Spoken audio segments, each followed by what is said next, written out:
Yo, we're back! And I'm going to teach you today how to make biryani. This is an Indian specialty. So, try to watch it. Hindi ko alam kung nakakain na kayo nito.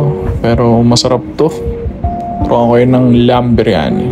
So, una, kuha ka ng kaldero. Lagyan natin ng water. Ayan, kalatiin nyo lang. Tapos, lagyan natin ng seeds. Una, cumin seeds. Sunod ay bay leaf on stick. Cardamom. Cloves. Salt. And pepper. Star anise. Black peppercorn. And garam masala. Yan. Sabang inatay natin kumulo, gagawa tayo ng ginger garlic paste. Garlic. Balatan nyo lang. Tapos lagyan nyo sa blender.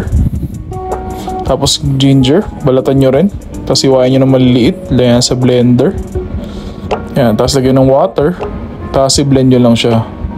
Yan. Pagka-blend nyo, lalagay nyo siya dun sa pinukukuloan natin.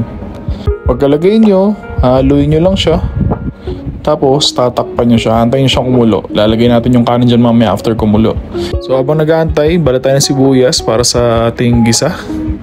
So, pagigisa tayo, strips sa sibuyas, mantika, tapos lalagay natin to. Cumin seed, stick, anise, cardamom, black pepper, cloves, ilip, yung sibuyas na iniwan natin. Lagay mo na. Yan. Tapos, hugas ka ng sili, green, kamatis. Kailangan natin yan. Hiwa ka ng sili. Maliliit. Hilahin natin siya.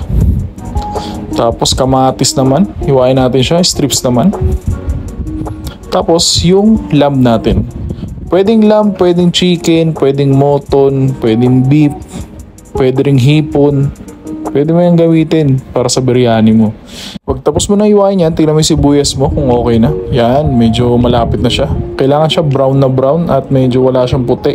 Kailangan crispy. Tapos ready mo yung bigas mo, yung basmati rice. Hugasan mo. Tapos lalagay natin doon sa kumukulong tubig na kanina yung ginawa natin. Yan.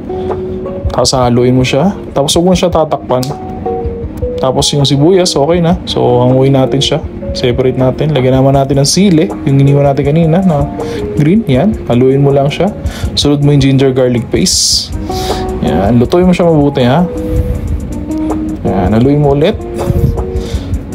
Tapos after niya, habang nag-aantay ka, yung kamatis na may lagay natin. Kalagay nyo ng kamatis, haluin nyo lang siya.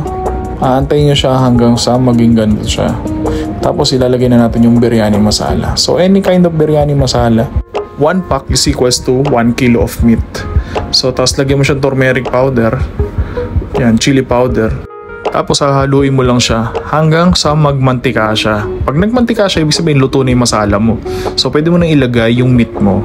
Yan. Pag nilagay mo na yung meat mo, ihalo mo lang siya. So kung lamb, mutton or gagamitin nyo, kailangan gagamit kayo ng pressure cooker para mabilis. Pwede rin namang hindi, kaso matatagal lang kayo. So, haluin nyo lang, tapos lagyan nyo ng yogurt. Siguro mga 2 tablespoon. Tapos haluin nyo lang siya. Tapos takpan nyo na siya. Tapos antayin nyo lang siyang kumulo. Speaking of kumukulo, okay na yung basmati rice natin. Yan, salain na natin para mawala yung water. Tapos hayaan mo lang siya dyan. Ito naman sa pressure cooker, pag nakikita nyo umiikot na yan, 30 minutes lang, luto na yan. Habang inatay natin, hiwa tayo ng lemon para sa garnishing natin mamaya. Strips. Tapos boiled egg, hiwain nyo lang sa gitna. Depende sa inyo kung ilang egg ang gusto nyo ilagay. So after 30 minutes, kuha pot holder, tanggalin mo na yun. Yan, pausukin mo muna siya. Pasingawin mo. So, bawal siyang buksan habang umuusok siya. For safety purposes ha. Guys, huwag niyong tatanggalin. Yan, pag wala nang usok, pwede mo nang buksan. Pagbukas mo, tingnan mo. Silipin mo. Oh, diba? Syempre, haluin mo siya. Tapos, tikman mo rin. Kung medyo matabang sa'yo, lagyan mo ng salt. Pag hindi naman, okay na yan. Tapos, prepare na tayo. I-assemble naman natin ang biryani. So, kailangan natin ng onion. Yung onion kanina. Tapos chili, tsaka coriander leaves, tapos yung rice na basmati, tapos yung lemon tsaka egg, yan. Tapos syempre yung lamb biryani natin. So una, lalagyan natin ng rice. First layer is rice. So yan, ipaplat mo lang yung rice. Yan. O, kailangan tatabunan mo talaga siya. Yan. Tapos after rice, lalagyan natin siya ng onion. Yan yung onion na medyo crispy. Tapos egg, lagyan natin. Tapos sunod natin yung lemon. So after lemon, lalagay naman natin yung lamb. Ayan, huwag niyo ilalagay sa sabaw, yung laman lang. Kasi lalabsak yung kanin niya. Kasi lulutuin pa natin siya mamaya.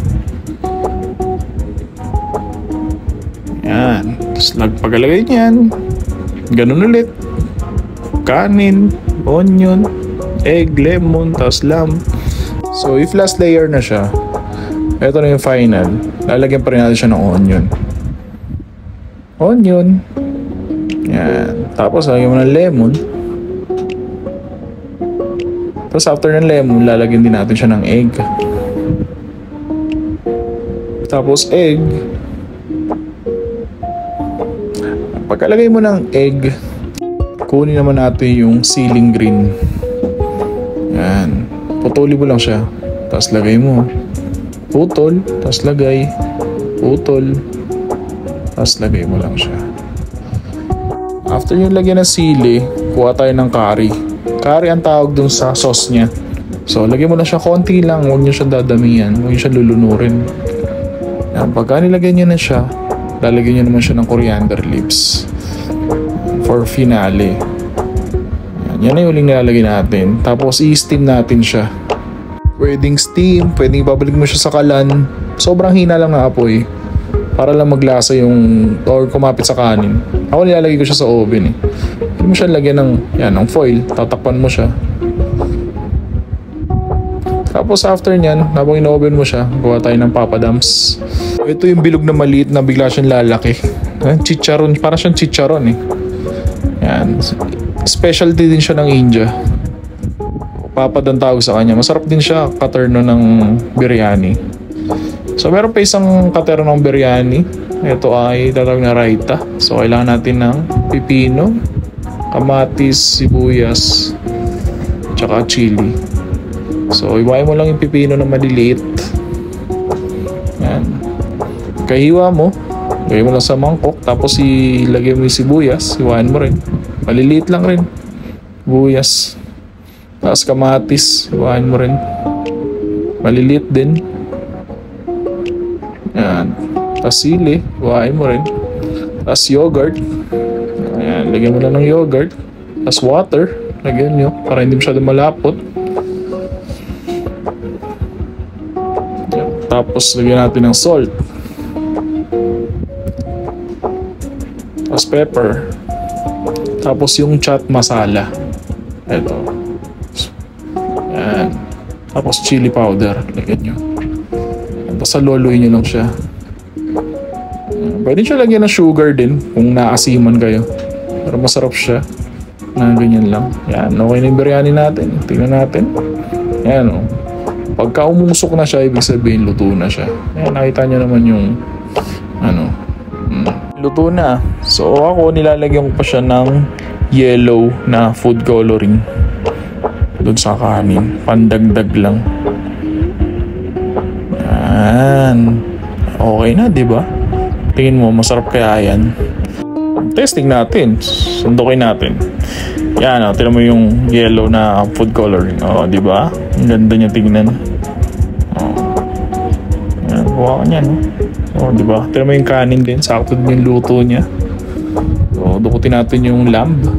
Yun yung papasarap dyan. So, anything. Pwede rin chicken, pwedeng lamb, pwedeng mutton. Pero ang original niya is mutton talaga, or lamb. Kaya yun yung ginamit natin. So, ayan, biryani. Tapos yung raita na ginawa natin kanina. Tsaka yung papadams. Yun. Yan ang combination niya. Pwede din namang wala. Masarap naman siya kahit na biryani lang. So, thank you for watching guys. Sana may natutunan kayo. So, don't forget to follow me. Yourski Galigrab. Thank you.